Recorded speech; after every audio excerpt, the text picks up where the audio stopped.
Hello guys, this video is especially related to types of functional dependency. Normalization में इनका use होगा जिसका next video में discuss करेंगे। यहाँ डिफरेंट पिक्चर्स से एफटी टाइप्स को समझाने की कोशिश किए हैं। Types of functional dependencies.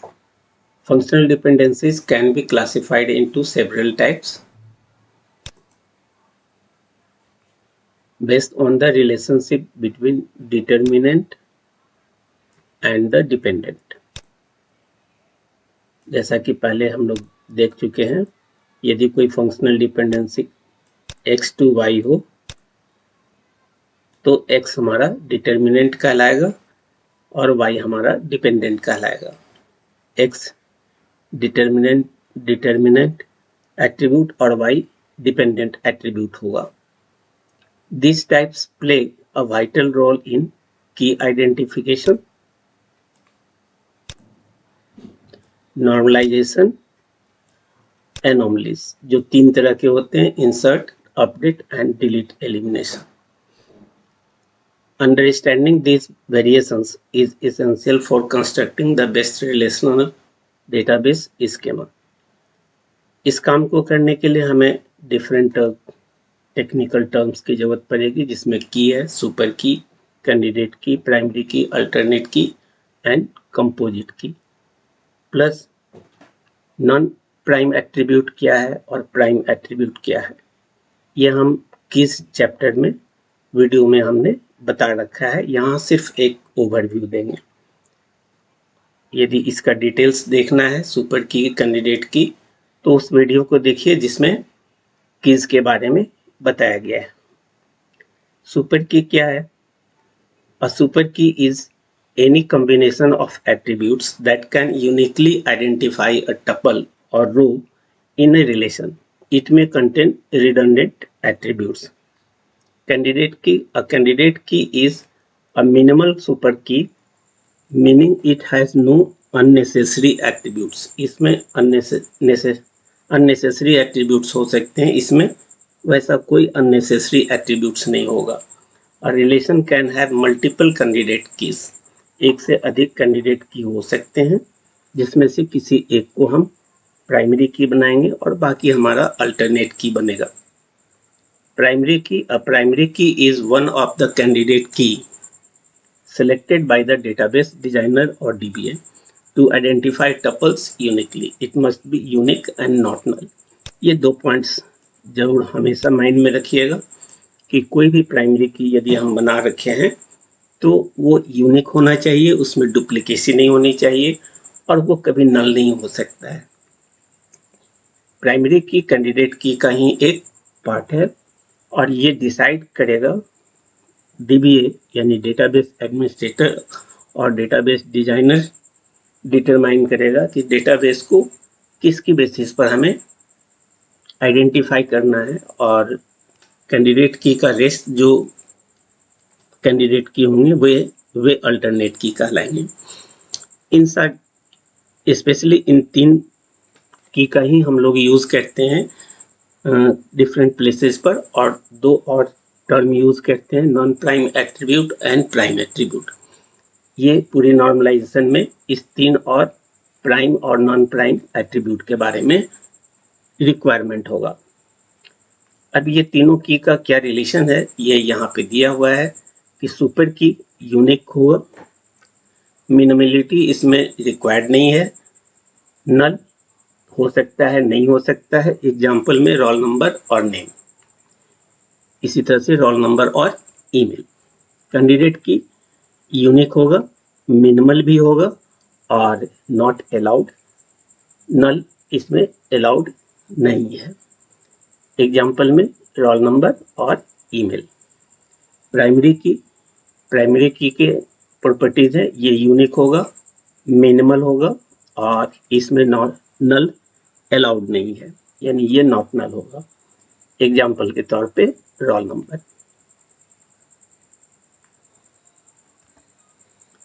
पहला एग्जाम्पल हम लोग लेते हैं, कोई रिलेशन है A B C D E F जिसके ये 6 एट्रीब्यूट्स दिए गए हैं और इसके functional dependencies A to D दी गई है।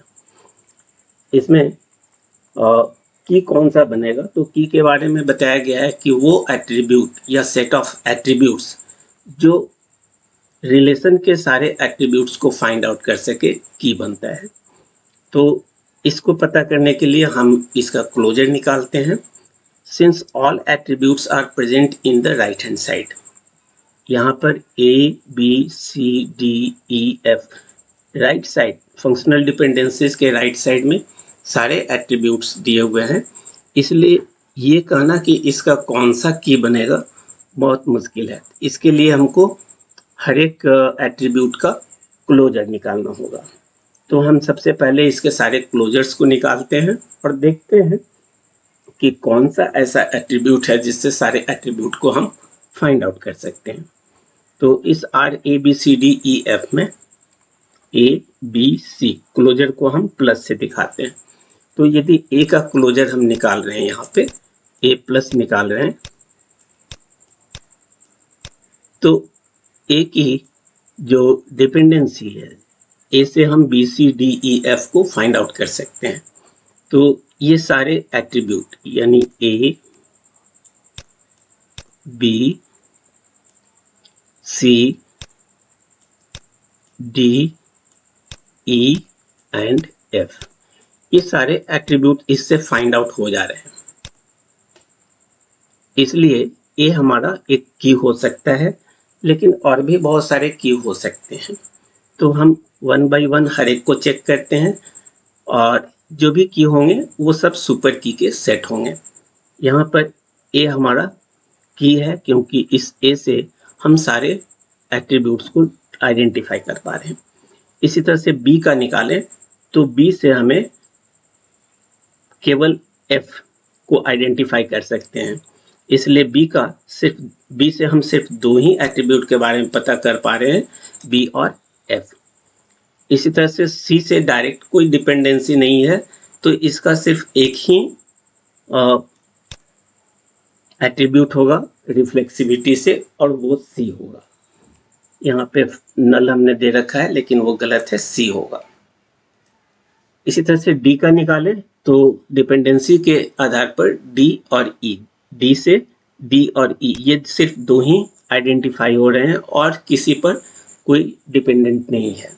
तो D और E में से सिर्फ E ही हमारा D पर डिपेंडेंट है और कोई एट्रीब्यूट डिपेंडेंट नहीं है, इसलिए इसके क्लोजर में सिर्फ DE होगा।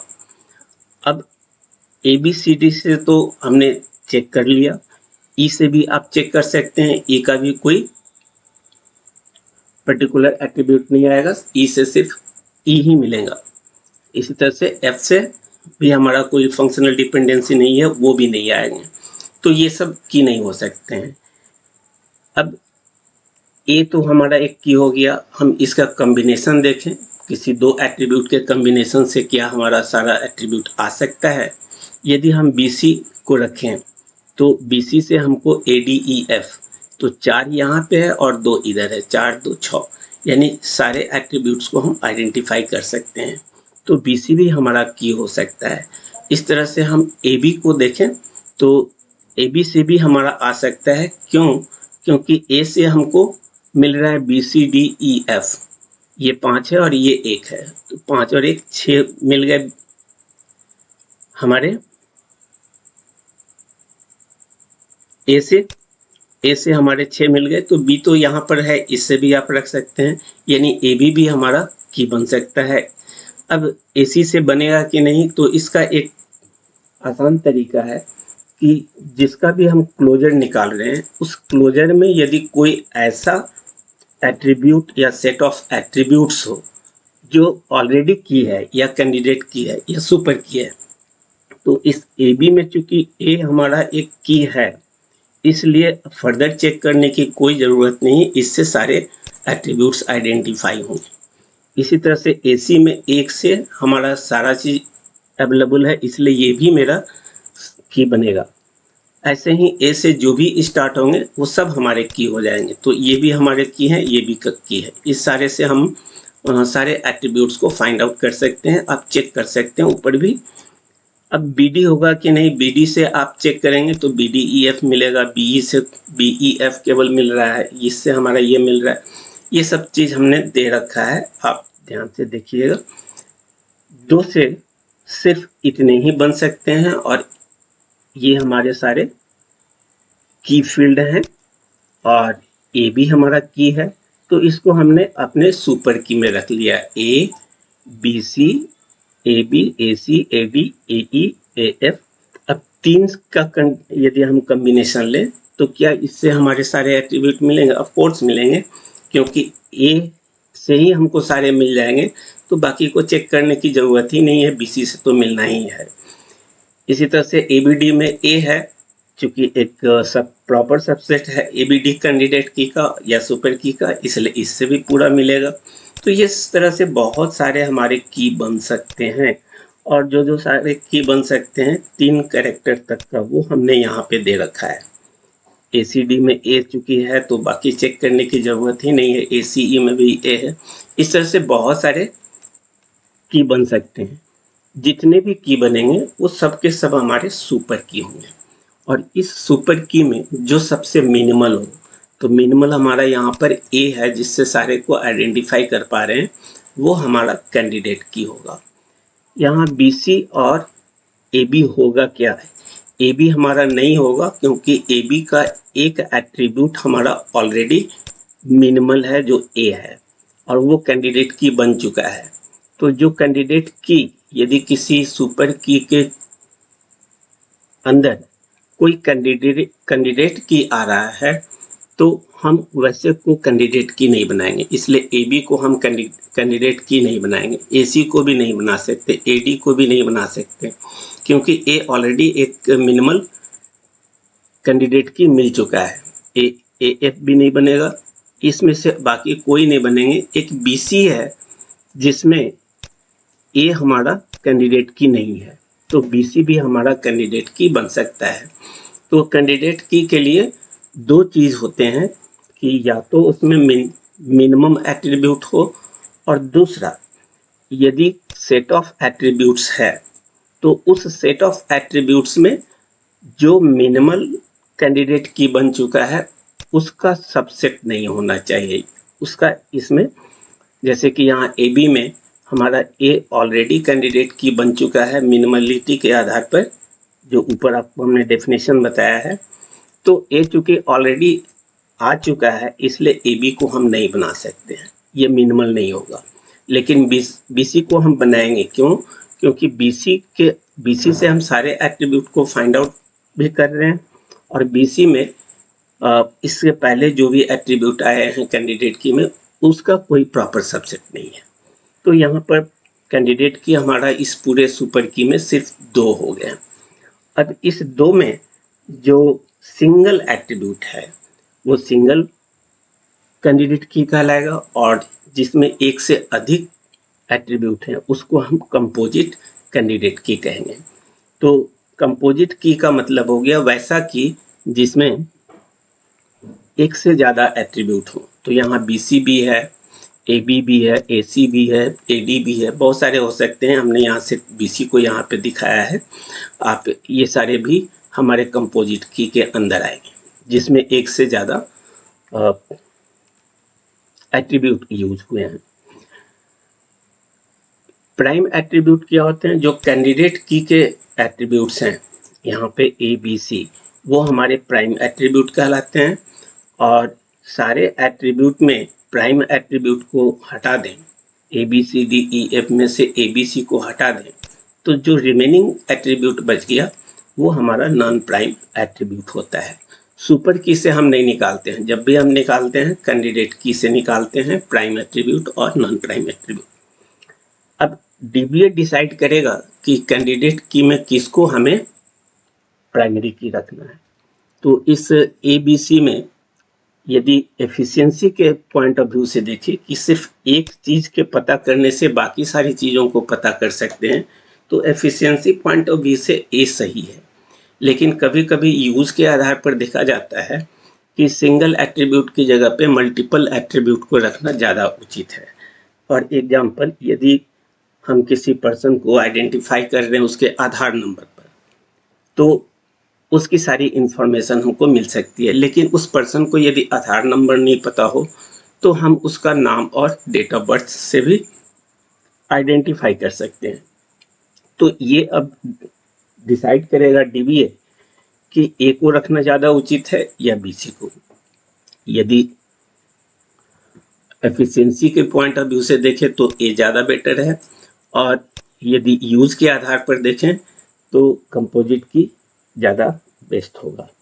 अब डीबीए यदि ए को प्राइम की बनाया है, प्राइमरी की बना लिया डीबीए के द्वारा ए को, तो बीसी हमारा अल्टरनेट की हो जाएगा। अल्टरनेट की निकालने का तरीका होता है कि जो भी हमारे कैंडिडेट की हैं जिसको हम सी सेट से दिखा रहे हैं उसमें से प्राइमरी की के सेट को घटा दीजिए। तो सी में ए और बी सी है, इसमें से ए को हटा दें तो रिमेनिंग जो बच गया वो हमारा अल्टरनेट की होगा। तो इस तरह से हम डिफरेंट सुपर की, अल्टरनेट की, prime attribute, non prime attribute पता कर सकते हैं। और डिटेल्स के लिए कीज पर जो वीडियो बना हुआ है उसको आप देखिए। इसी तरह से एक दूसरा एग्जाम्पल लिया हमने, एग्जाम्पल 2, जिसमें 5 डिफरेंट एट्रीब्यूट्स हैं। यहाँ पर जो रिलेशन दिया हुआ है उसमें 5 डिफरेंट एट्रीब्यूट्स हैं और ये हमारे फंक्शनल डिपेंडेंसीज हैं। अब फंक्शनल डिपेंडेंसीज में कभी कभी तो फंक्शनल डिपेंडेंसी में जो भी दिया हुआ है उसी से हमारा की मिल जाता है, लेकिन यदि की उससे डायरेक्ट नहीं बन पा रहा है तो हम ये चेक करते हैं कि फंक्शनल डिपेंडेंसी के राइट में कौन कौन से एट्रीब्यूट हैं। तो यहाँ ए है, बी अवेलेबल नहीं है, सी है, डी है और ई है। यानी सिर्फ एक ऐसा एट्रीब्यूट बी है जो इसके राइट साइड में, फंक्शनल डिपेंडेंसी के राइट साइड में नहीं है। तो अब इस रिलेशन का जो भी हमारा की बनेगा वो बी के साथ ही बनेगा, बी के बगैर कोई की हम नहीं बना सकते हैं। तो अब ये चेक करेंगे कि क्या इंडिविजुअली बी हमारा की बन सकता है। तो इसके लिए हम इसका क्लोजर निकालते हैं, और इसका क्लोजर निकालने के लिए हम इसके लेफ्ट साइड में देखेंगे कि कोई फंक्शनल डिपेंडेंसी बी पर है। कोई फंक्शनल डिपेंडेंसी बी नहीं है, तो इसका सिर्फ एक ही एट्रीब्यूट बनेगा बी, फंक्शनल डिपेंडेंसी के प्रॉपर्टी रिफ्लेक्सिविटी से। यानी ये इंडिविजुअली हमारा की नहीं बन पा रहा है। तो अब इस बी के साथ अदर दूसरे एट्रीब्यूट का कॉम्बिनेशन लेंगे। तो अदर दूसरे एट्रीब्यूट का कॉम्बिनेशन में हमारे पास आएंगे A B, B C, B D, B E, इस तरह के बहुत सारे हो सकते हैं। तो हम यहाँ पर ए बी के साथ इसका कॉम्बिनेशन चेक करेंगे कि क्या ये हमारा फंक्शनल की बन सकता है। बी तो रहना ही रहना है, तो बी का, ए बी का हम क्लोजर निकालें तो यहाँ पर देख रहे हैं कि ए बी से हमको इस फंक्शनल डिपेंडेंसी से सी डी मिल जा रहा है, और ए बी तो रहेगा ही रिफ्लेक्सिविटी के आधार पे। तो ए बी और सी डी, ये 4 तो मिल गए। अब इस 4 में से फिर देखेंगे कि डी से या अदर से हमको कुछ मिल रहा है कि नहीं। डी से हमको ए मिल रहा है, लेकिन ए ऑलरेडी है। ए बी से हमको सी डी मिल चुका है। यहाँ बी सी भी है, बी सी से हमको डी ई मिल जाएगा। तो डी ई में डी ऑलरेडी है, एक ई को हम ऐड कर देंगे। तो इस तरह से हम देख रहे हैं कि ए बी भी हमारा की बन सकता है। इसी तरह से बी सी देखेंगे, बी सी से भी आप चेक करेंगे, इसका क्लोजर निकालेंगे। तो बी सी से आप देखिए, बी सी से बी सी डी ई मिल गया। बी सी ये रिफ्लेक्सिविटी से और फंक्शनल डिपेंडेंसी के राइट साइड डी ई इसमें अटैच हो जाएगा। बी सी डी ई तो हो गए। अब एक एट्रीब्यूट और रह गया, इसमें से जो भी एट्रीब्यूट आया है इस पर हम फंक्शनल डिपेंडेंसी चेक करेंगे इंडिविजुअली या कंबाइन। तो डी से हमको ए मिल रहा है, यानी हमारे पास ए बी सी डी ई सारे मिल गए, इसलिए बी सी भी हमारा की होगा। इसी तरह से अदर का की निकालें तो इससे भी मिल सकता है, और बी ई प्लस से निकालें तो बी ई प्लस से कुछ नहीं है, कोई डिपेंडेंसी नहीं है, फंक्शनल डिपेंडेंसी नहीं है, तो सिर्फ रिफ्लेक्सिविटी से बीई ही मिलेगा। अब 2 का कॉम्बिनेशन तो हमने देख लिया, 3 का कॉम्बिनेशन देखें तो 3 के कॉम्बिनेशन में बहुत सारे हो सकते हैं, ABC हो सकता है, BCD हो सकता है, हम सब पे चेक कर रहे हैं। ABC बनेगा क्या? तो ऑफ कोर्स ABC बनेगा। क्यों? क्योंकि ABC का AB एक ऐसा कैंडिडेट है जो ऑलरेडी कैंडिडेट हमारा बन चुका है, की बन चुका है। तो ये इसका प्रॉपर सबसेट यदि दिया हुआ है और ये हमारा की है, एक सुपर की है, तो ABC भी हमारा सुपर की होगा, आप निकाल सकते हैं, ये मिल जाएगा। इसी तरह से ABCD भी होगा क्योंकि AB भी है और BC भी है, इससे हमको ये मिल जाएंगे। BCD बनेगा क्या? तो BCD में B और D ये हमारा ऑलरेडी की बन चुका है, तो इससे भी हमको सारे मिल जाएंगे। BCDE 4 का बना है तो इससे भी मिलेंगे, और इसी तरह से BDE पर भी हमारे सारी चीज़ें मिल जाएंगे क्योंकि BD हमारा ऑलरेडी कैंडिडेट की बन चुका है। ABDE से भी सारे मिलेंगे और ABCDE कंप्लीट एट्रीब्यूट भी हमारा की बन सकता है। तो इस तरह से इस सारे की को यहाँ पे हमने इस रिलेशन के सारे की को दिखाया है। इन सारे की को हम सुपर की में रखेंगे और सुपर की में रखेंगे तो ये सारे सुपर की हो गए। अब इसमें से सबसे छोटा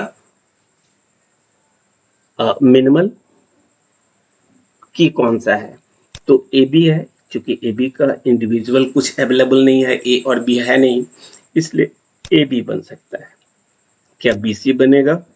तो BC का कोई इंडिविजुअल, B और C से हमारा कोई इंडिविजुअल अवेलेबल नहीं है, तो ऑफ कोर्स BC भी बनेगा। BD का इंडिविजुअल B और D, इसका भी कोई यहाँ पे कैंडिडेट की में अवेलेबल नहीं है, तो ये भी हमारा कैंडिडेट की बन जाएगा। ABC में 3 है, 2 से अधिक कैरेक्टर हैं, लेकिन इसमें एक सेट ऐसा है AB जो ऑलरेडी कैंडिडेट की में आ चुका है, इसलिए ये नहीं बनेगा। इसी तरह से ये भी नहीं बनेगा। BCD में BC आ चुका है तो ये भी नहीं बनेंगे। BCDE में BC आ चुका है हमारा कैंडिडेट की, ये भी नहीं बनेगा। BDE में BD आ चुका है, इसलिए ये भी नहीं होगा। और ABDE में AB और भी बहुत सारे हैं, इसलिए ये भी नहीं बनेंगे, ये भी नहीं बनेंगे। तो अब आप देख रहे हैं, सॉरी यहाँ माउस के प्रॉब्लम से ये लाइन खींचा जा रहा है। तो इस तरह से हम देख रहे हैं कि इनमें मिनिमल AB, BC और BD है, और चूंकि इसमें कोई प्रॉपर A और B का नहीं है या C का D का नहीं है, इसलिए मिनिमलिटी के आधार पर ये 3 हमारे कैंडिडेट की बन गए। अब इस 3 कैंडिडेट की में कौन कौन से एट्रीब्यूट आए हैं? A, B, C और D, तो ये हमारे प्राइम एट्रीब्यूट बन गए। और इस पूरे में ABCDE 5 डिफरेंट एट्रीब्यूट में 5 हमारा प्राइम हो गया, तो सिर्फ एक बच गया जो नॉन प्राइम एट्रीब्यूट होगा। प्राइमरी की अब इस 3 में से तीनों ही मिनिमल है। DBA जिसको चाहे उसको आप प्राइमरी की बना सकता है। तो यदि DBA ने AB को डिसाइड किया प्राइमरी की बनाने के लिए, तो AB को यहाँ से हटा दें, तो BC और CD ये 2 हमारे अल्टरनेट की हो जाएंगे। और कंपोजिट की क्या होंगे? तो सुपर की के सारे की हमारे 2 और 2 से अधिक एट्रीब्यूट से बने हुए, तो ये सारे के सारे हमारे कंपोजिट की के अंदर आ जाएंगे। इस तरह से हमारे पास कोई रिलेशन दिया हुआ हो तो हम फंक्शनल डिपेंडेंसी के आधार पर सारे की फाइंडिंग कर सकते हैं। ये एग्जाम्पल 3 है, आप इसको केवल ओवरव्यू देख लीजिए। Since B is not present in the right hand side, तो B से हम स्टार्ट करेंगे, लेकिन B हमारा इस फंक्शनल डिपेंडेंसी से डायरेक्टली सारे एट्रीब्यूट को नहीं बता पा रहा है।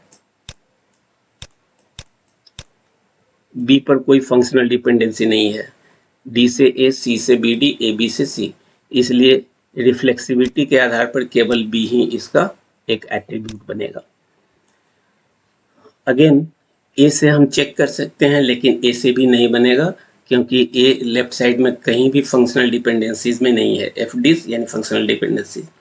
सी से बन सकता है, लेकिन सी से बी डी मिलेगा और सी मिलेगा, बी डी और सी यानी बी सी डी मिल गए। अब इसमें से और देखते हैं, बी सी डी के आधार पर, डी के आधार पर हमको ए मिल जाएंगे, ए बी सी डी हो गया।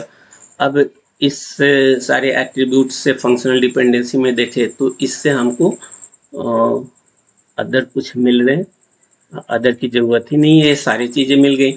तो सी प्लस हमारा एक की बन सकता है। अब इसी तरह से ए बी प्लस का देखें तो ए बी प्लस से भी मिल जाएगा, आप निकाल लीजिएगा। हम यहाँ पे निकाल करके दिखा रखे हैं, ये भी मेरा की है, ये भी मेरा की है, और भी बहुत सारे की होंगे, दो के ये सारे कॉम्बिनेशन होंगे। ए बी सी से 3 से ये भी मिलेंगे, ये भी मिल जाएगा।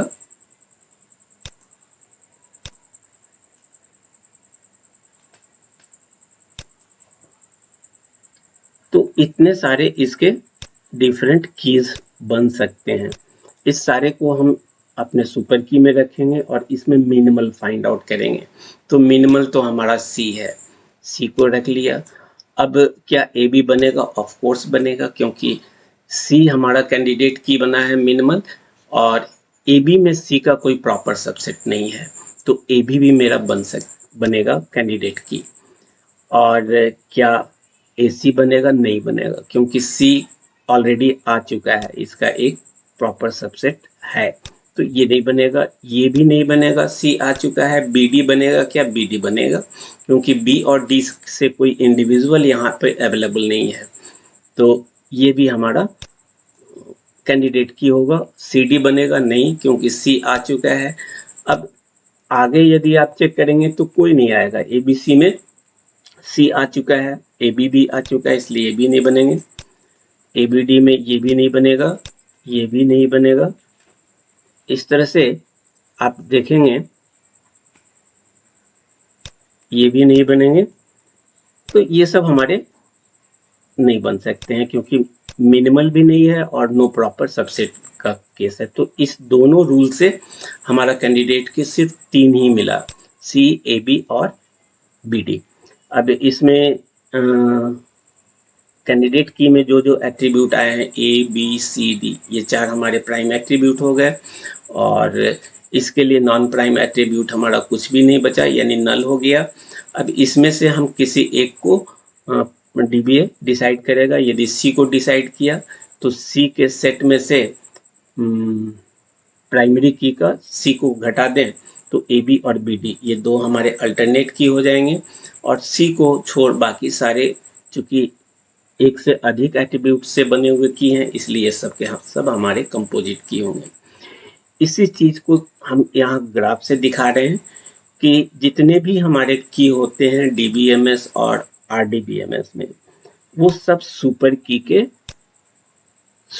के पार्ट होते हैं। ये हमारा कंपोजिट की में पूरा की आएगा, और इसी सुपर की में सारे की आएंगे, चाहे वो सिंगल एट्रीब्यूट का हो या मल्टीपल एट्रीब्यूट का हो। इस सुपर की में से जो एक से ज्यादा का बने हैं उसको हम कंपोजिट की कहेंगे, जिसको सी के कह रहे हैं, और जो कैंडिडेट की है वो कैंडिडेट की को हम हरा से दिखा रहे हैं, ये कैंडिडेट की सी है। अब इस कैंडिडेट की में कुछ की ऐसे हो सकते हैं जो इंडिविजुअल हो, कंपोजिट की का पार्ट नहीं हो। कुछ ऐसे भी हो सकते हैं जो हमारे कंपोजिट हो, जैसा ऊपर आपने देखा ए बी सी, तो कंपोजिट की का भी हमारा कैंडिडेट की हो सकता है। तो कैंडिडेट की में इंडिविजुअल और कंपोजिट दोनों तरह के की हो सकते हैं। अब इस कैंडिडेट की में से किसी एक को हमने प्राइमरी की बना रखा है, चाहे वो कंपोजिट की का हो चाहे वो इंडिविजुअल हो।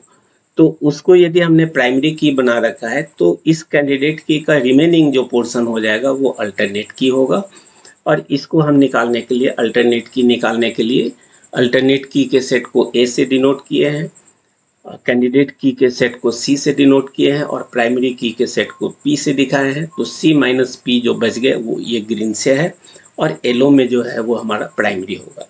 ये प्राइमरी इंडिविजुअल एट्रीब्यूट भी हो सकता है और कॉम्बिनेशन ऑफ एट्रीब्यूट भी हो सकता है, इसलिए इसको हमने कहा RDBMS keys Venn diagram. DBMS में भी यही काम करेगा और RDBMS में भी यही काम होगा। तो इस तरह से हम डिफरेंट की को यूज करके फंक्शनल डिपेंडेंसी को यूज करके हम डिफरेंट कीज को फाइंड आउट कर सकते हैं। ये सब प्रैक्टिस दिए हुए हैं कीज वाले वीडियोस में, इस पर हम बता रखे हैं, इसलिए इसको हम यहाँ डिस्कस नहीं करेंगे। आप केवल नोट करना है, आप कर सकते हैं।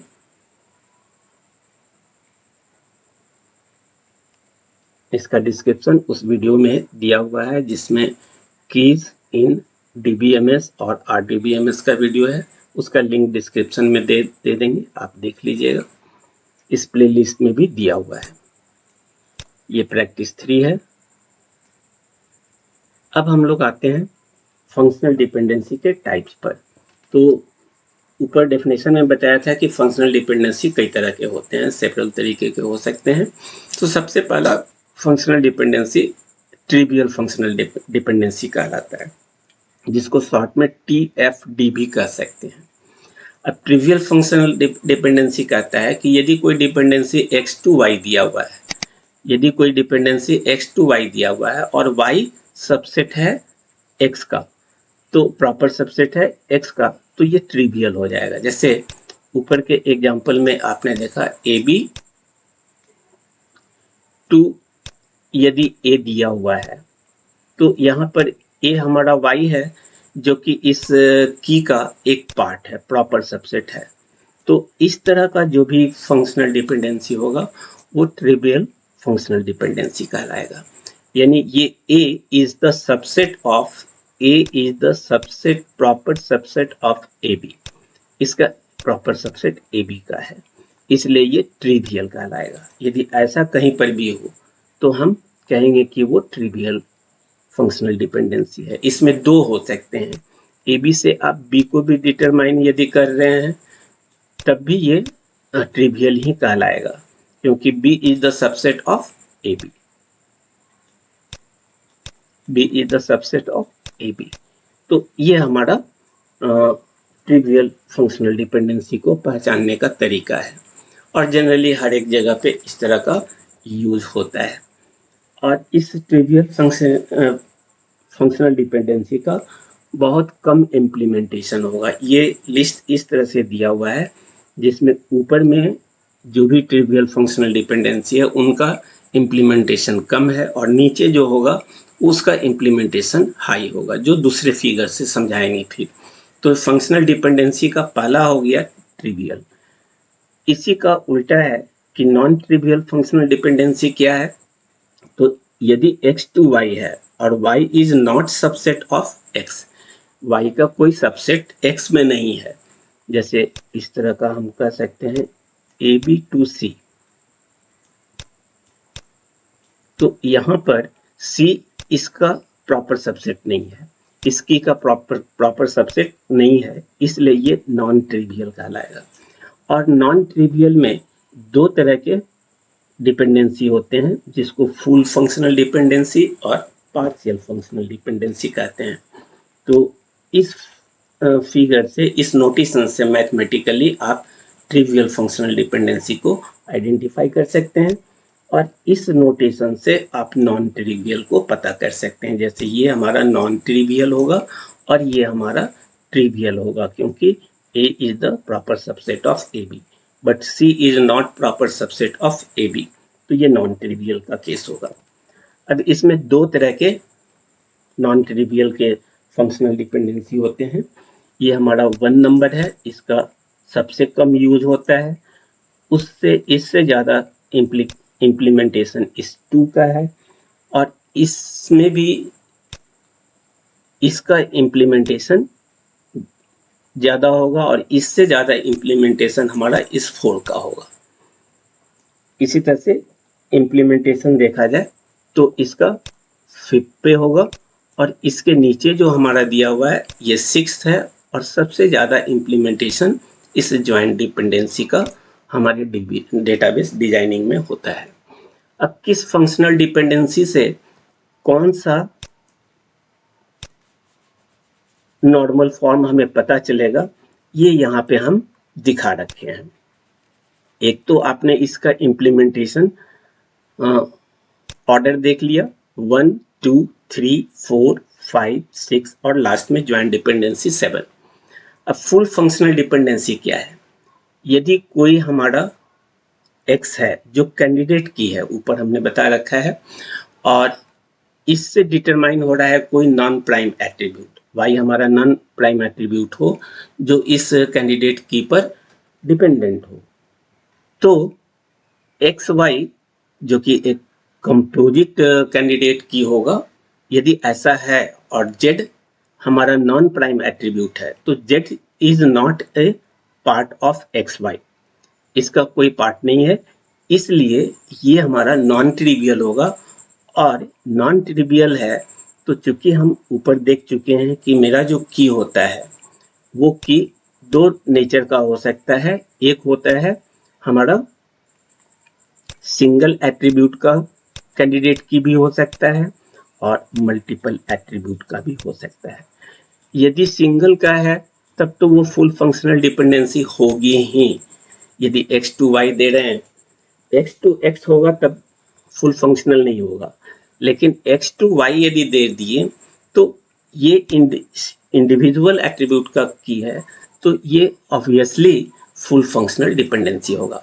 लेकिन यदि कैंडिडेट की में दो एट्रीब्यूट है, एक्स वाई है, और ये एक्स वाई तीसरे किसी एट्रीब्यूट पर है, तो भी ये कंप्लीट फुल फंक्शनल डिपेंडेंट होगा। तो यदि कोई रिलेशन में कोई रिलेशन हमारा जिसमें कि non prime attribute fully functional dependent हो, तो वो 2NF में कहलाता है।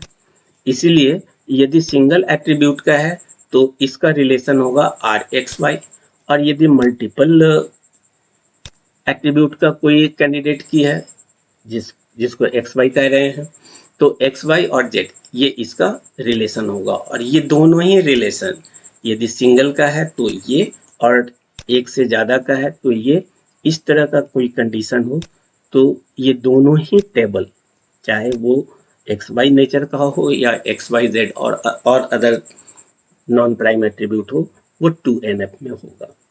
लेकिन यदि पार्शियल फंक्शनल डिपेंडेंसी हो तो यहाँ पर 2NF का वायोलेशन हो सकता है, और ये 2NF का वायोलेशन तभी होगा जब हमारा कंपोजिट की कैंडिडेट की हो। इसीलिए यहाँ पे हम दिखाएं XY कंपोजिट कैंडिडेट की है और इस पर Z डिपेंडेंट है। लेकिन समहाउ कुछ ऐसा हो कि Z हमारा X से भी डिटरमाइन हो पा रहा है, ऐसा कोई फंक्शनल डिपेंडेंसी हमारे FDs में फंक्शनल डिपेंडेंसी सेट में दिया हुआ हो, तो हम कहेंगे कि Z XY पर फुली फंक्शनल डिपेंडेंट नहीं है, ये पार्शियल है। और यदि कोई पार्शियल है तो वहाँ पर पार्शियल डिपेंडेंसी की वजह से हमारा वो रिलेशन 2NF में नहीं होगा, वायोलेशन ऑफ 2NF कहलाएगा। और इसमें यदि ऐसा कंडीशन आ रहा है तो हम इस टेबल को, जिसमें XYZ तीन हमारे एट्रीब्यूट हैं, ये हमारा रिलेशन है XYZ, और इस XYZ में XY हमारा कैंडिडेट की है और इस पर डिपेंडेंट है Z। और ये भी हम देख रहे हैं कि X से भी Z डिटरमाइन हो पा रहा है, ये दो फंक्शनल डिपेंडेंसी दी हुई है। तो वैसे केस में हम कहेंगे कि जो यहाँ पर है वो पार्शियल डिपेंडेंसी है, क्योंकि इनडायरेक्टली Z X से डिटरमाइंड होगा। और ऊपर आपको हमने कहा था कि ऐसा नहीं होना चाहिए कि किसी भी कैंडिडेट के पार्शियल एट्रीब्यूट से या इंडिविजुअल या सेट ऑफ एट्रीब्यूट से यही चीज़ फिर से डिटरमाइन नहीं होना चाहिए। यदि डिटरमाइन होता है तो यहाँ पार्शियल डिपेंडेंसी होगी, और पार्शियल डिपेंडेंसी यदि एग्जिस्ट करता है तो वो रिलेशन, ये रिलेशन हमारा 2NF में नहीं होगा। अब इसको 2NF में लाने के लिए हम इस रिलेशन को दो डिफरेंट रिलेशन में डिवाइड करेंगे। एक R1 करें, सॉरी,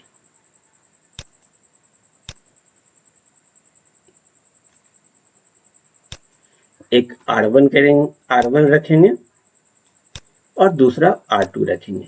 अब इसके एट्रीब्यूट क्या क्या होंगे, तो इसके एट्रीब्यूट को दिखाने के लिए R1 में हम XYZ में जो दिया हुआ है उसमें से X और Y, X और Y का एक रिलेशन बना लेंगे और दूसरा इसमें जो X पर डिपेंडेंट हमारा Z है उसका एक बना लेंगे XZ। यदि इस टेबल को हम इस दो टेबल में डिवाइड कर दें तो वैसे केस में ये दोनों ही हमारे 2NF में होंगे, सेकेंड नॉर्मल फॉर्म में होंगे।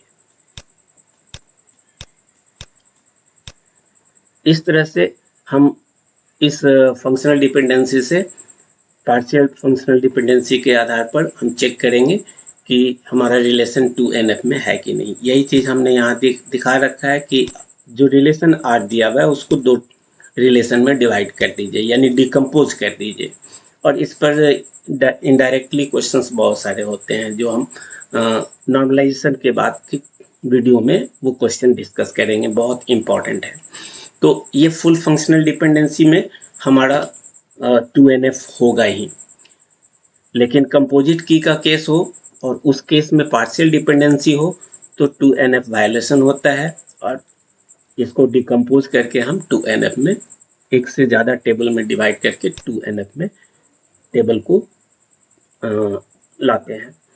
तो इस तरह से हमारा ये 2NF का काम हो गया। अब 3NF में ट्रांजिटिव डिपेंडेंसी होती है। ट्रांजिटिव डिपेंडेंसी क्या कहता है,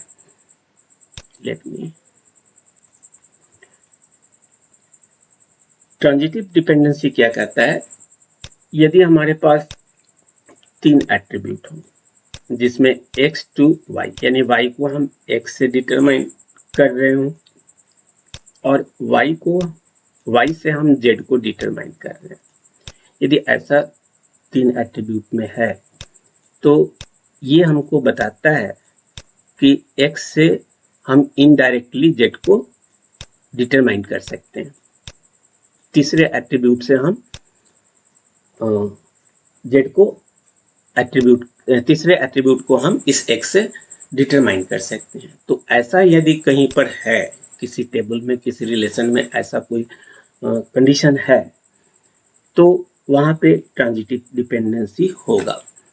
मगर इस ट्रांजिटिव डिपेंडेंसी को चेक करने के लिए हम यहाँ पर ये भी चेक करते हैं कि X to Y है और Y हमारा कैंडिडेट की नहीं है, यानी कि नॉट ए कैंडिडेट की।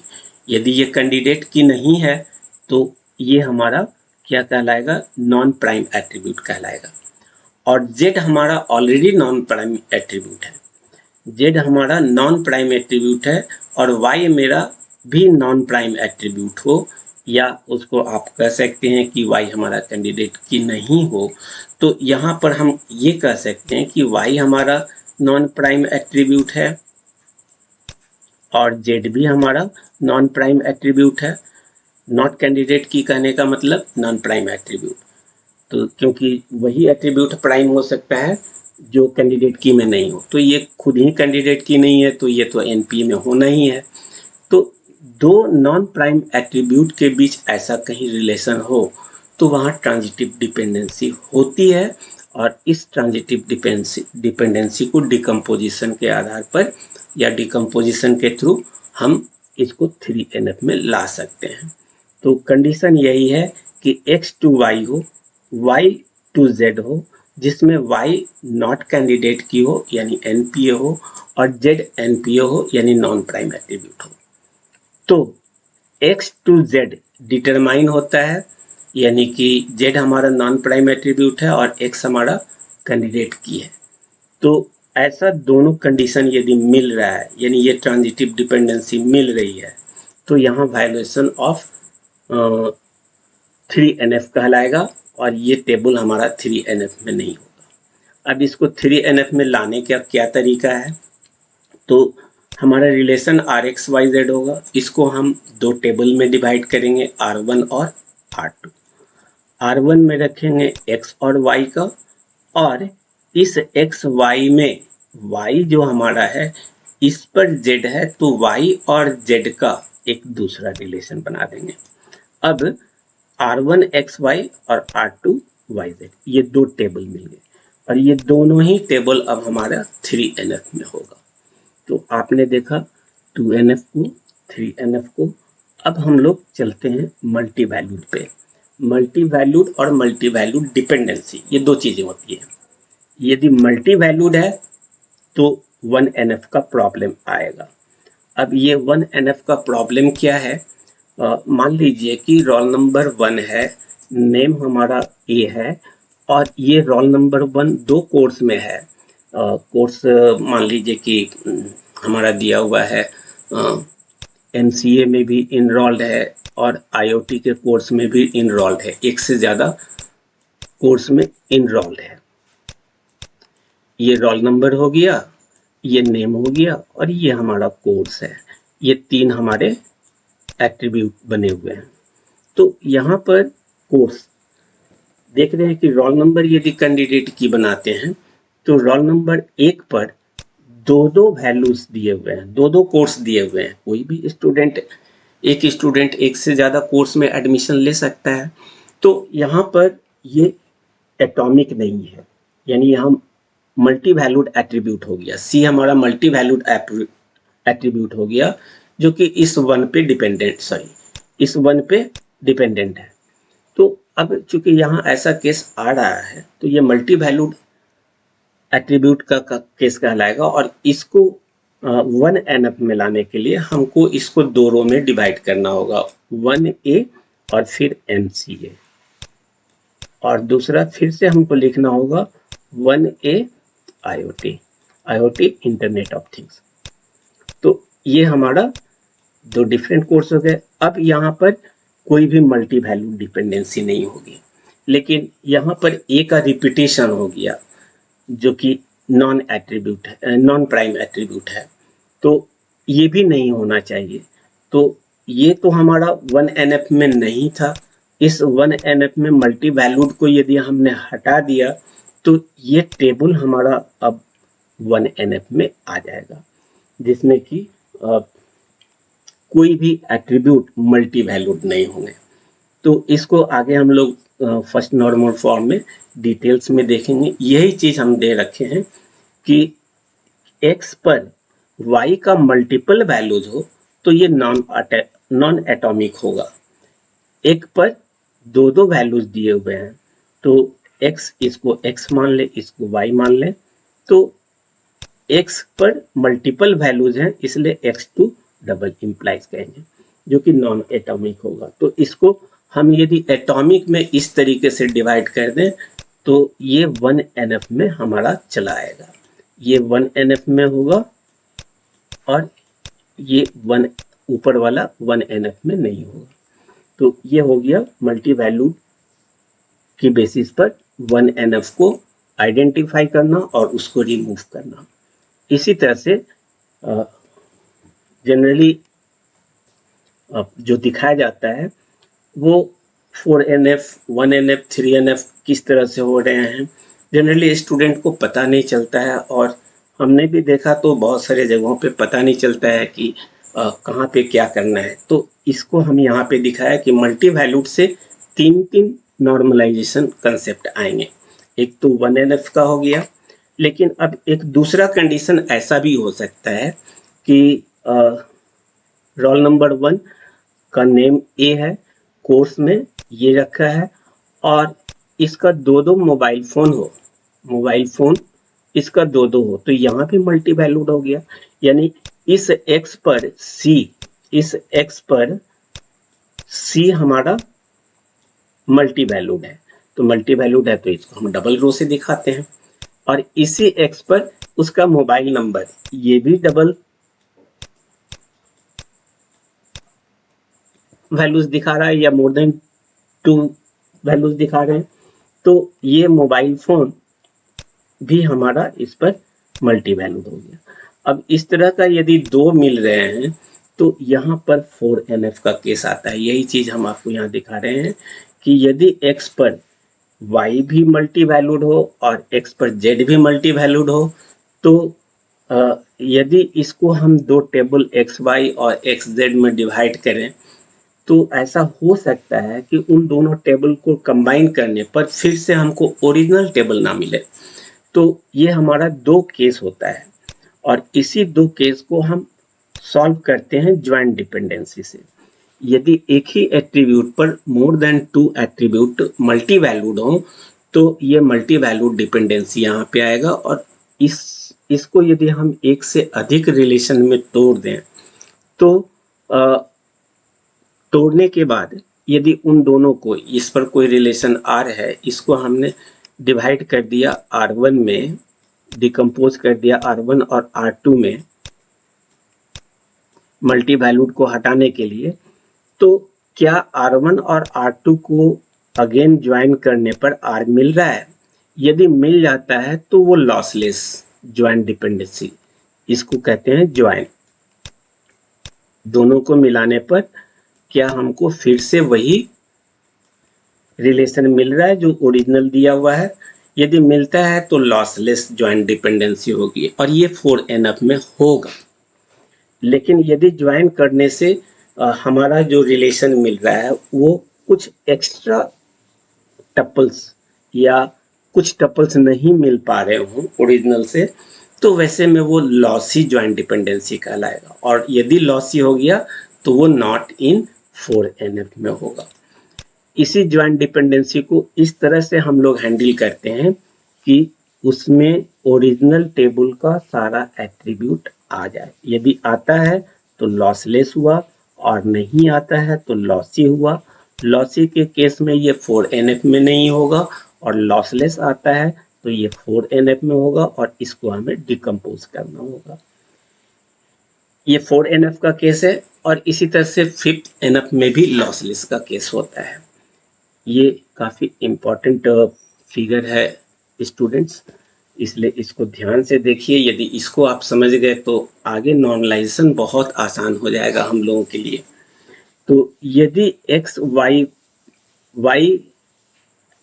और y के बीच मल्टी वैल्यूड हो, y और z के बीच मल्टी वैल्यूड हो और फिर x और z के बीच मल्टी वैल्यूड हो, तो इसको हम दो से अधिक रिलेशन में डिवाइड करते हैं। इसको हम R को 3 रिलेशन में बनाएंगे, XY, YZ और XZ। ये 3 रिलेशन हम इसको बना दिए R1, R2, R3 में, डिकम्पोज कर दिया। अब यदि इसको डिकम्पोज किए हैं तो इसको यदि इसको ज्वाइन करें तो क्या फिर से R मिल रहा है? ओरिजिनल टेबल मिल रहा है? यदि ओरिजिनल टेबल मिल गया तो लॉसलेस ज्वाइंट डिपेंडेंसी हुआ, यानी कि ये 5NF में होगा। और यदि इन तीनों को कंबाइन करने से R हमारा नहीं मिल रहा है, नॉट इक्वल टू R हो, तो ये हमारा लॉसी ज्वाइंट डिपेंडेंसी होगा जो कि 5NF में नहीं होगा। तो यहीं पर हमें मेंटल एक्सरसाइज करना होता है और यहाँ पर यदि R मिल गया तब तो ठीक है, नहीं मिला तो यहाँ भी हमको ज्वाइंट डिपेंडेंसी देखना पड़ता है और ज्वाइंट डिपेंडेंसी पर मेंटल एक्सरसाइज करके इस तरह से दो रिलेशन में डिवाइड करना होता है कि यदि उसको ज्वाइन करें तो हमें फिर से ओरिजिनल टेबल मिल जाए, ओरिजिनल डेटा मिल जाए। तो आपने देखा 1NF, 2NF, 3NF, 4NF, 5NF सारे हमारे डिपेंडेंसीज पर डिपेंडेंट हैं और किस तरह से वो डिपेंडेंट है वो हमने दिखाया।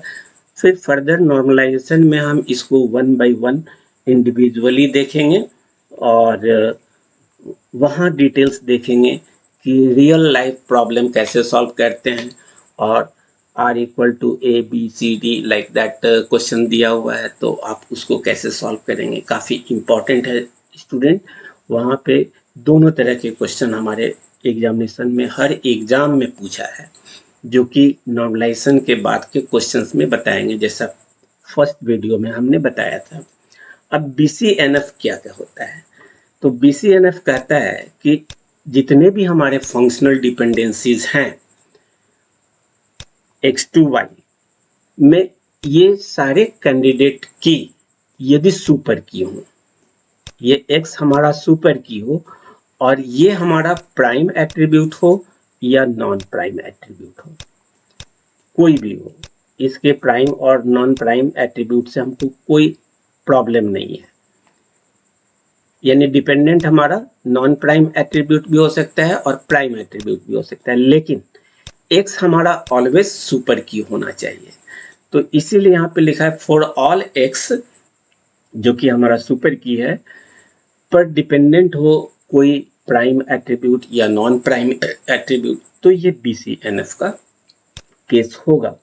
लेकिन यदि ये सुपर की नहीं है तो वैसे केस में हमारा BCNF का वायोलेशन होगा और उसको हम लोग फिर इस फॉर्म में तोड़ते हैं ताकि वो BCNF में आ जाए। तो इस तरह से सारे normal form except BCNF dependencies, type of dependencies पर डिपेंडेंट है। नेक्स्ट जो फिगर है वो बता रहा है कि जितने भी फंक्शनल डिपेंडेंसी के टाइप आपने पढ़े उसमें ये हमारा दिया हुआ है फंक्शनल डिपेंडेंसी रैंक, इसकी रैंकिंग क्या होगी by attribute, relationship and implementation. वैसे तो हम ऊपर के फिगर में ही बता दिया कि जो ट्रिवियल डिपेंडेंसी है उसका सबसे कम इम्प्लीमेंटेशन होता है, इससे ज़्यादा नॉन ट्रिवियल डिपेंडेंसी का होगा, उससे ज़्यादा हमारा फुल फंक्शनल, देन पार्शियल का होगा, फिर ट्रांजिटिव का होगा और उसके बाद मल्टी वैल्यू, और सबसे ज़्यादा इम्प्लीमेंटेशन ज्वाइंट डिपेंडेंसी का होगा। ट्रिवियल डिपेंडेंसी में क्या होता है, dependent attribute are already included. इसमें क्या होते हैं, express new information not inherent. Full functional dependency में all determinant attribute are required. Partial के केस में non prime attribute depends on key part, partial के केस में। और ट्रांजिटिव में attribute depends via another attribute, दो एट्रीब्यूट के साथ तीसरे एट्रीब्यूट की भी जरूरत पड़ती है। मल्टी वैल्यूड में multiple independent values exist for attribute. और ज्वाइंट डिपेंडेंसी में relation reconstructed by joining multiple projection, यानी मल्टीपल रो। अब इसी का 1NF का हम एग्जांपल दे रहे हैं कि रोल नंबर पर ये सब्जेक्ट हमारा दिया हुआ है। एक स्टूडेंट 1 है जिसका रोल नंबर 1 है, नेम A है, दो सब्जेक्ट रखा है मैथ्स और साइंस, दूसरे का B है, तो यहाँ पर ये 1NF में नहीं है ये, क्योंकि मल्टी वैल्यू डिपेंडेंसी हो गई। अब इस मल्टी वैल्यू डिपेंडेंसी को हम इस तरीके से तोड़ सकते हैं, यानी कि मैथ्स सब्जेक्ट को दो रो में ला दिया, बट इसमें तोड़ने से एक रिडंडेंसी आ गई और ये 1NF में तो आ गया लेकिन 2NF में नहीं आएगा। 2NF में फिर इसको हम लोग क्या करेंगे, रिडंडेंसी को रिमूव करेंगे। और कैसे रिमूव करेंगे वो आगे देखेंगे हम लोग। इसी टाइप्स ऑफ फंक्शनल डिपेंडेंसी को आइडेंटिफाई करने का एक और तरीका है कि जितने भी फंक्शनल डिपेंडेंसी होते हैं वो इस तरीके से दिखाए जाते हैं। यदि y x का सबसेट है, जैसे कि AB A, तो A AB का सबसेट हुआ, B AB का सबसेट, ऐसा यदि है, is y subset of x in any dependency, then it is a trivial functional dependency, जो ऊपर बता रखे हैं। और यदि y सबसेट ऑफ x नहीं है तो ये नॉन ट्रिवियल होगा। और इस नॉन ट्रिवियल में यदि आपका कोई पार्शियल डिपेंडेंसी है, is there a proper subset of x that determine y, जैसा कि यहाँ पे देख रहे हैं y को डिटरमाइन कोई प्रॉपर सबसेट कर रहा है, यदि ऐसा है तो ये पार्शियल डिपेंडेंसी होगी, अदरवाइज वो फुल फंक्शनल डिपेंडेंसी होगा।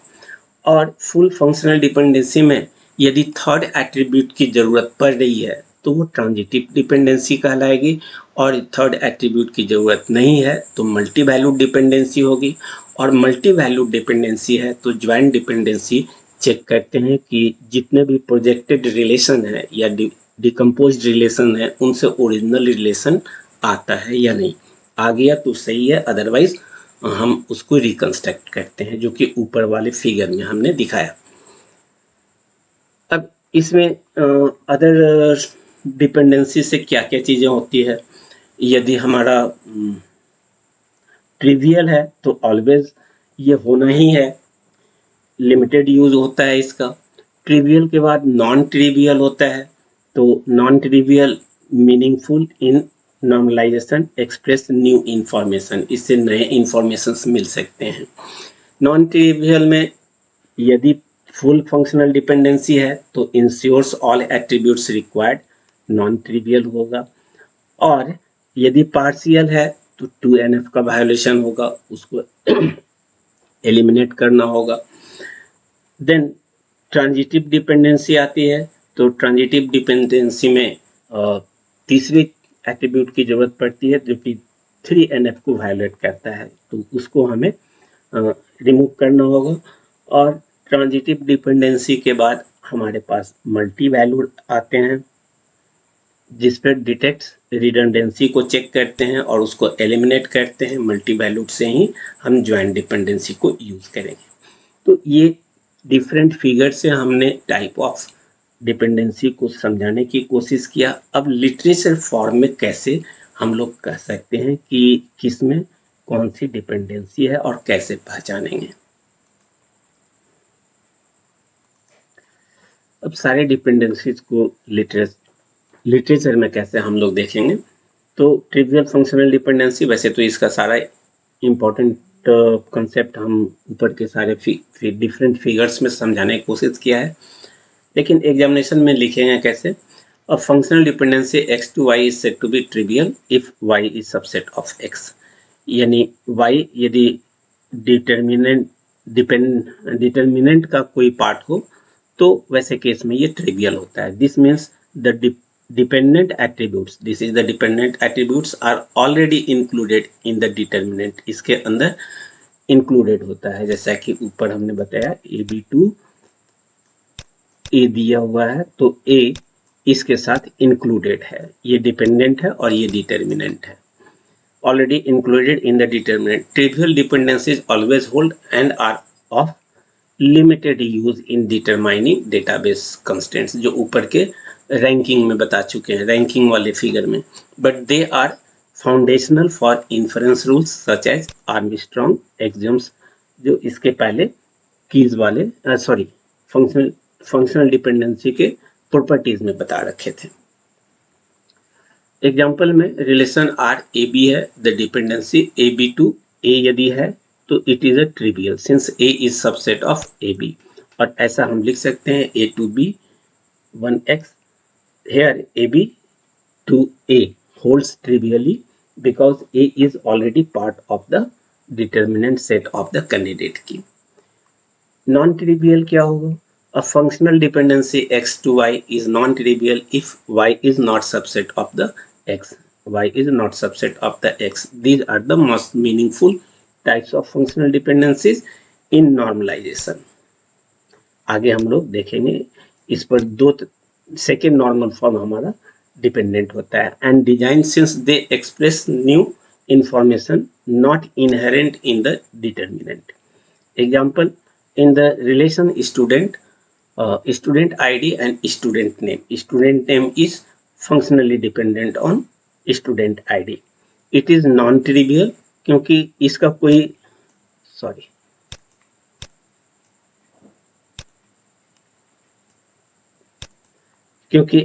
कोई यहाँ पे प्रॉपर सबसेट नहीं है कैंडिडेट की में, तो it is non trivial because student name is not part of the student ID। Student name student ID का पार्ट नहीं है, इसलिए ये नॉन ट्रिवियल होगा।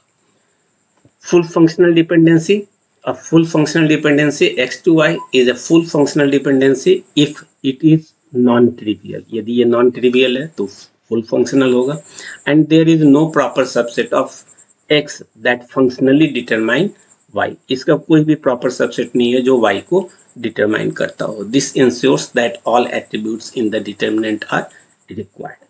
Example में in the relation enrollment दिया हुआ है, student ID, course ID और grade, तो यहाँ पर ग्रेड स्टूडेंट ID और कोर्स ID से आइडेंटिफाई होगा। क्यों? क्योंकि S1 यहाँ पे ये रिपीट हो जा रहा है, यहाँ पर देखेंगे CS रिपीट हो रहा है। अब यदि A को डिटरमाइन करना हो तो हमें इन दोनों की जरूरत पड़ेगी, इन दोनों के हेल्प से आप ग्रेड को डिटरमाइन करेंगे। ये हमारा फंक्शनल डिपेंडेंसी है। तो in the relation enrolment student ID course ID determine the grade. It is a full dependency if neither student ID grade or nor course ID grade holds. यदि student ID केवल student ID से आप चाहेंगे grade पता करना, नहीं पता चलेगा। इसी तरह से केवल कोर्स आईडी से आप चाहेंगे तो नहीं पता चलेगा। इसलिए ग्रेड को डिटरमाइन करने के लिए हमको स्टूडेंट आईडी और कोर्स आईडी दोनों ही चाहिए। तो ये ग्रेड इन दोनों पर फुली फंक्शनली डिपेंडेंट है। हम इसको इंडिविजुअली ग्रेड को आइडेंटिफाई नहीं कर पाएंगे। Grade depends on the combination of student ID and course ID, not on either alone. अकेला कोई भी इसको डिटरमाइन नहीं कर रहा है, इसलिए यहाँ पे फुल फंक्शनल डिपेंडेंसी होगी। Partial functional dependency. A partial functional dependency occurs when a non-prime attribute is dependent on part of the candidate key, that is only a subset of the key. This is a key concept in identifying and eliminating second normal form 2NF violation, जो ऊपर के figure में हम समझा चुके हैं।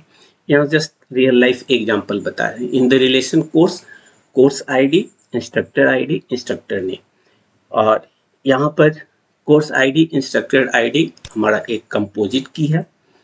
Instructor ID to instructor name, obviously instructor name को identify करने के लिए हमें इंस्ट्रक्टर आईडी की जरूरत पड़ेगी। कोर्स आईडी से हम इसको आइडेंटिफाई नहीं कर सकते हैं। इसलिए वैसे तो इसमें रिलेशन दिया हुआ है कि फंक्शनल डिपेंडेंसी दी हुई कि कोर्स आईडी और इंस्ट्रक्टर आईडी, इन दोनों के हेल्प से हम इंस्ट्रक्टर नेम को पता कर रहे हैं। लेकिन आप गौर से देखेंगे तो इंस्ट्रक्टर नेम सिर्फ और सिर्फ इंस्ट्रक्टर आईडी से ही आइडेंटिफाई होगा। तो instructor name is partially dependent on instructor ID, not both course ID and instructor ID, not on the fully की। सो यहाँ पे क्या है, फंक्शनल डिपेंडेंसी है। Transitive dependency, a transitive dependency exist when one attribute depends on another via a third attribute. Formally, if A to B, B to C, then A to C is a transitive dependency.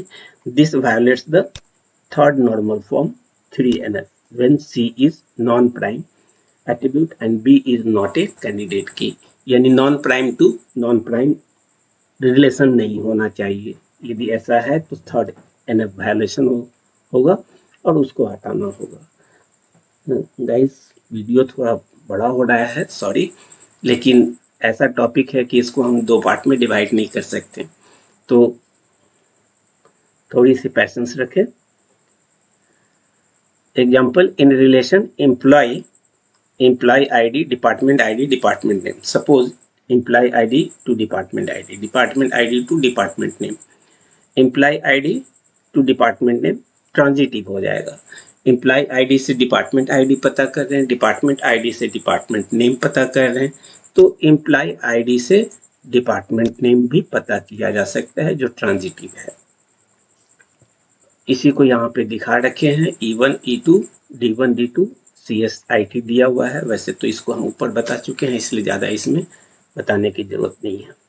Department name transitively depends on employee ID, violating 3NF of if department ID is not a candidate key. Multi valued dependency, a multi-value dependency MVD occurs when for a single value of attribute X there exist multiple independent values of Y and Z. वैसे single दो attribute की बीच भी हो सकता है, तीन के बीच भी हो सकते हैं, और ये मल्टी वैल्यूड तीन से ज़्यादा भी हो सकते हैं।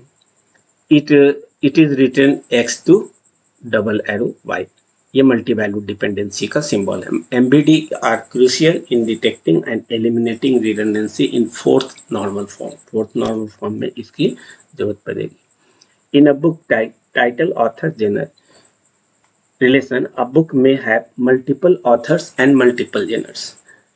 तो ऑथर टाइटल से डिटरमाइन होगा, जेनर भी टाइटल से डिटरमाइन होगा। The set of authors and genres are independent, author और जेनर हमारा इंडिपेंडेंट है। तो यहाँ पर मल्टी वैल्यूड डिपेंडेंसी होगी। Joint dependency is a extension of the multi-valued dependency. A joint dependency specifies that a relation can be reconstructed losslessly by joining multiple projection or multiple relation. It is a generalization of MVD and becomes relevant in the fifth normal form. Fifth normal form में इसकी जरूरत पड़ेगी। Example, if a relation R can be split into projections R1, R2, R3 and the join of these projections always else the original relation, then joint dependency exists और ये fifth NF में होगा। तो इस तरह से हमने सारे टाइप ऑफ फंक्शनल डिपेंडेंसी को डिफरेंट तरीके से बताने की कोशिश किया। इसका डायरेक्टली बहुत कम क्वेश्चन है, लेकिन इनडायरेक्टली इस पर बहुत सारे क्वेश्चंस बनेंगे और होंगे, जिसको कि आगे के वीडियोस में हम लोग देखेंगे नॉर्मल फॉर्म में। और जब नॉर्मल फॉर्म पढ़ लेंगे तो फिर हम क्वेश्चन सेट पे जाएंगे, जो कि काफ़ी इम्पोर्टेंट है, 10-12 मार्क्स का है। एक 10-12 मार्क्स का आपको हम पहले ही बता चुके हैं क्वेश्चन। इसके बाद नॉर्मलाइजेशन के बाद वो क्वेश्चंस को सॉल्व करेंगे। Thanks for watching the video.